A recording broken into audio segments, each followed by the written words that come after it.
এই মুহূর্তে মুক্তিযোদ্ধাদের পক্ষ থেকে অবিলম্বে এখনই খুনি হাসিনার সরকারের পদত্যাগ দাবি করছি। বিগত এই কদিনে অনেক তামাশা করেছেন। আমরা বলেছিলাম আগে আমরা জান দিব, কিন্তু তারা নিজেরাই জান দিল। এখন আমরা সামনের দিনে তাদের জানি আর জান না দিতে হয়, আমরা জান দিতে প্রস্তুত তাদের সাথে। যারা ভুয়া মুক্তিযোদ্ধা ৭১ মুক্তিযোদ্ধা করে নাই, তারা আজকে আওয়ামী লীগের পক্ষে, হাসিনার পক্ষে। সুতরাং সারা দেশের বাংলাদেশের মুক্তিযোদ্ধারা যারা দেশ স্বাধীন করেছে, তারা আজকে জনতা ছাত্রদের পক্ষে। এই কথা আমরা বলতে পারি আপনাদেরকে, আমরা হাত দিয়া গল করে হাত দিয়া। যে পর্যন্ত ছাত্রদের এই দাবি, আমাদের জনগণের ভোটারদের দাবি মানে না হইবে, সে পর্যন্ত হাসিনার পতনের পর্যন্ত আমরা শেষ বিদ্যুৎ দিয়ে আবার রক্ত দিয়ে আমরা মাঠে থাকবো ইনশাআল্লাহ।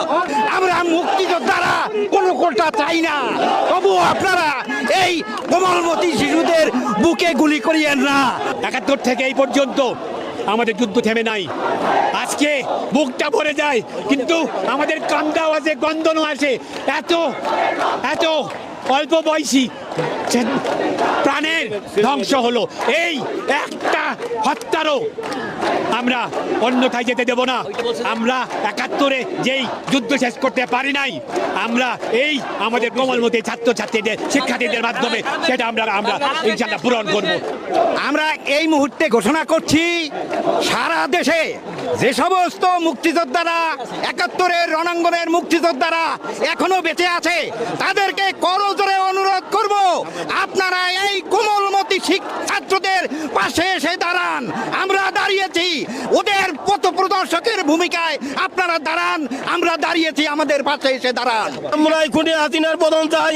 ১৯৭১ সালের রণাঙ্গনের মুক্তিযোদ্ধারা আমরা আজকে একত্রিত হয়ে কোমলমতি ছাত্রদের সাথে একত্রিত ঘোষণা করছি এবং তাদের রক্তের বদলা চাই।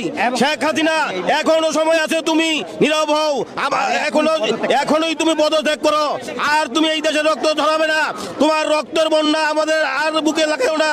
এই সরকার নানা রকম নাটক করে আজকে কোথায় নিয়ে গেছে, যে গত 2 সপ্তাহে তারা কয়েকশো শিশু সন্তানকে, আমাদের বাচ্চাদেরকে তারা বুকের মধ্যে গুলি করে হত্যা করেছে আমাদের টাকার গুলি দিয়ে। আমরা এর প্রতিবাদ জানাচ্ছি।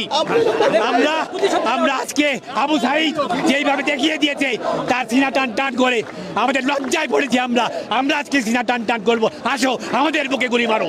মুক্তিযোদ্ধাদের পক্ষ থেকে আজকে আমরা বৈষম্য বিরোধী এই ছাত্র আন্দোলনে শরীক হওয়ার জন্য, একাত্মতা ঘোষণা করার জন্য আজকে আমরা এখানে দাঁড়িয়েছি।